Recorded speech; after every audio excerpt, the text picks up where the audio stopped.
Highlander. Hey, guys!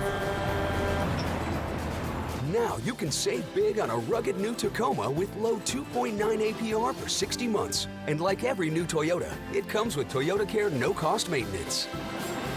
Come in today. Toyota, let's go places. The Sourdough Star is back at Carl's Jr., and so is the Sourdough Bandit. Oh, hello there. Bite into the Sourdough Star, only at Carl's Jr. I Love My Dad's Rachel Dratch, plus Brian Baumgartner from The Office with his chili cookbook, and Sam Rubin reports from LA Live with an Emmys preview Monday. Now on the KTLA Weekend Morning News at 9, a massive early morning fire sends part of a building crashing down on firefighters. The latest on their condition coming up. Also, the Los Angeles Fire Department taking part in 9/11 remembrances this morning. Just one of the many tributes, the lives lost on this tragic day 21 years ago. And temperatures are a little bit warmer right now than they were this time yesterday, and they will be warmer this afternoon as well. We'll talk about that and who could see some thunderstorms this afternoon.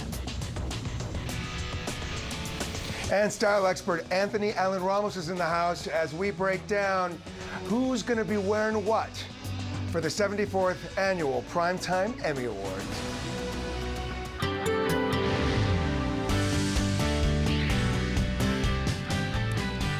Good morning, everybody. Alongside Alina Bovian, who is in for Lynette Romero this morning, I am Mark Mester, and you are looking live right now. This is Lower Manhattan in New York right now. Memorials are being held to commemorate 21 years since the terror attacks on 9/11. This is currently the 9/11 Memorial and Museum. Every year, families of those lost in the attacks gather to remember and also read the names of the loved ones lost. Let's go ahead and take a listen. Thomas G. Scholes, Frank G. Schulk Jr., Gerard Patrick Schrang, Jeffrey H. Scherer, John T. Schroeder, Susan Lee Lespenas Scholler, Edward K. Skunk, Mark Evan Schumacher, John Burkhart Schwartz, Mark Schwartz, Adrian Victoria Scabetta, Raphael Skorka, and my brother Mark Schwartz. Ken. Harvey, Mindy, and I miss you very much.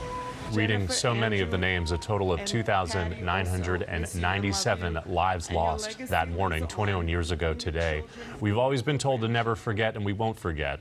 In addition to all those lives lost, 343 firefighters and many more first responders losing their lives on that day. And it sort of brings you back, does it not, Alina, to where you were on that day? I remember being a senior in high school. All those emotions just resurfacing again. And I remember the first time I visited the 9/11 Memorial. It's just so haunting. And it's very beautiful, but at the same time, you just read the names, and it really overtakes you because those people are gone, you know, and that day, those images, it haunts you forever. It does. Cities across Southern California, they are also commemorating this tragic anniversary. The Los Angeles Fire Department is hosting a somber ceremony at Elysian Park this morning to pay tribute to the fallen and to honor the first responders who put their lives on the line in the wake of the attack. KTLA's Erin Myers is live at the event with more. Erin, good morning. Good morning, Alina. This is taking place at the Frank Hotchkin Memorial Training Center, and it's just getting underway. I want to bring in Public Information Officer David Ortiz to talk to us more about it. Now, the ceremony just getting underway. Talk to us about what will be happening this morning for this hour-long ceremony. Well, there's various sections or parts of it where speeches are going to be given by the mayor, the chief of the fire department, the chief of police, and what we do is we memorialize those lives lost that day. Specifically for us in the fire department and law enforcement is the people that ran into those World Trade Center buildings as they were crumbling.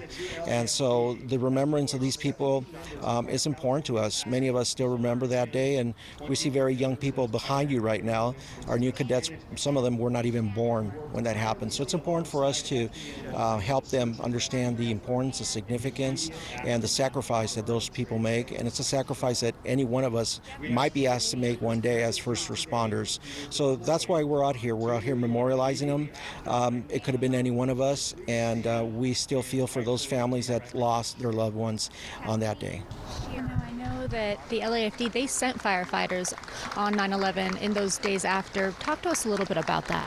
Right, so our FEMA Task Force 1, which is one of the various FEMA task forces that across the country went to assist New York Fire Department. Some people that were buried at the World Trade Center after the both towers collapsed.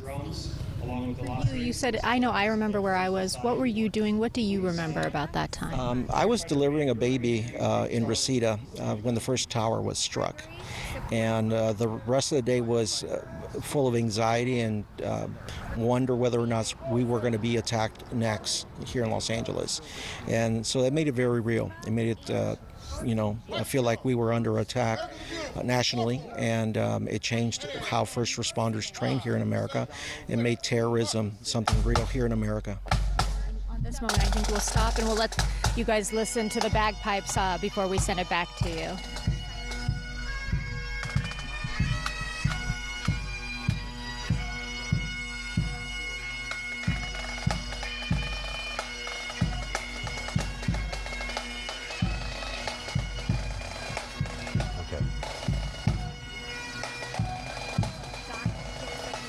All right, live images right there from Aaron Myers, just down the street, of course, but it's important to go down to that memorial to check it out. When you go near that piece of the tower that's still standing there, it really takes your breath away. Of course, to pay respect to the families that lost a loved one, and just to remember and to think about what it means to be, someone who's a first responder and what these people go through every single day, to be a spouse of a first responder when they leave for work every morning, the risks that they're taking. So we thank them for that.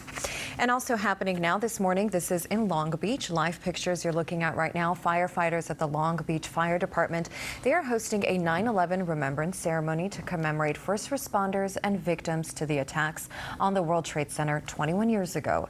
The city of Long Beach has said they will observe a citywide moment of silence at 9:11 a.m. this morning to commemorate the anniversary of the attacks. City officials, including the vice mayor, fire and police chiefs, are in attendance at the ceremony. It's happening at Fire Station 1 on Magnolia Avenue. We are following some breaking news out of the Westlake District this morning. LAPD investigating a shooting that happened near 6th Street and Rampart Boulevard. Right now, details are limited, but police are investigating this as an officer-involved shooting. Traffic will be impacted from Benton Way over to Carondelet Street for several hours this morning. We'll continue to break you all the information as it does continue to come into our newsroom. 2 LA County firefighters are recovering this morning after they were trapped inside this burning church in South LA early this morning. Crews first responded to this major emergency around 2:30 at Victory Baptist Church on South McKinley Avenue. Firefighters entered the church and were doing an interior fire attack when a section of the building collapsed. 2 firefighters were hurt inside and a third outside the church. They're expected to be okay, thankfully. It took about an hour and 40 minutes to put out the fire. Arson investigators are now looking into what caused this. And developing news in Garden Grove, where a 17-year-old boy was shot and killed outside a large house party. Gunfire erupted just before 11 last night near Lamson and Leroy Avenues. Officers on the scene had to break up the huge crowd. They set up a perimeter around the teen. He was found laying on the ground, laying on the street, suffering from a gunshot wound, and was taken to the hospital, but later died from his injuries. The motive behind the shooting is still unclear, and the gunman remains at large. This morning, his deceased described only as a male in his late teens, last seen wearing dark-colored clothing. Witnesses are urged to call the Garden Grove Police Department if you have any information. LA mayoral candidate Karen Bass says that her home was burglarized recently. This happened on Friday night.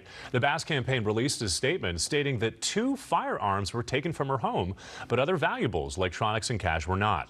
The Democratic representative says, quote, "It's unnerving and unfortunately something that far too many Angelenos have faced," end quote. The LAPD was called, but they have not spoken about the investigation. Crews battling the Fairview fire in Riverside County got some help from Mother Nature. With Tropical Storm Kay supplying rainfall, it slowed some of the fire's growth. The brush fire, which has burned more than 28,000 acres, is now said to be 40% contained, and they're hoping for full containment by Monday. However, they're also preparing for the possibility of strong winds re-energizing the fire. 2 people have died and 24 structures destroyed so far in this massive blaze. And there is some progress to report from firefighters who are battling the Radford fire that's burning near Big Bear. It remains at almost 1,100 acres, but containment jumped from 59% to 65%. Fire crews are using engines, bulldozers, even helicopters and airplanes to fight the flames. They say cooler temperatures and also cloud cover is what's helping them. Clubview Drive at Forest Road does remain closed. State Route 38 does remain open. Tropical Storm Kay caused some dramatic flooding in parts of Mexico. This is video from Mulegé, where you can see some parts of the landscape are completely underwater due to the torrential rainfall. No word on any injuries or the extent of the damage just yet. And crews are working in Long Beach right now around the clock to clean up the coastline after the weekend's tropical storm. Firefighters are working with local officials. They've been operating tractors in the sand, as you can see in the distance right there, to combat the erosion in the area. They say they've been working for the past 3 nights to protect the community from high tides and also wave activity. Berms eroded by storm activity, they're currently being rebuilt. City officials there say the efforts will last as long as the water activity warrants it. I don't know about you guys, but I love the rain yesterday. I like it because it's hot, like the hot, humid rain, but it did cause damage like that.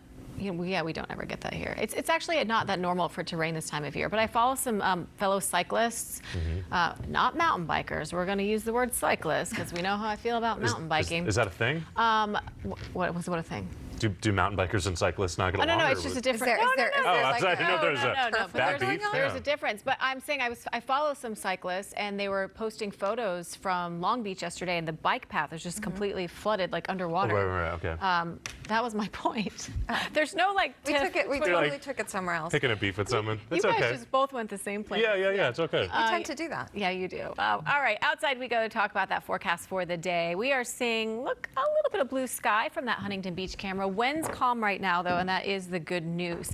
Temperature yesterday, finally I get to say it was below average. We made it to 80 degrees. Normal is the mid-80s this time of year. Right now it is 78 in Santa Monica. It's also 78 downtown, 78 in Lancaster, and 76 degrees in Riverside. And most of us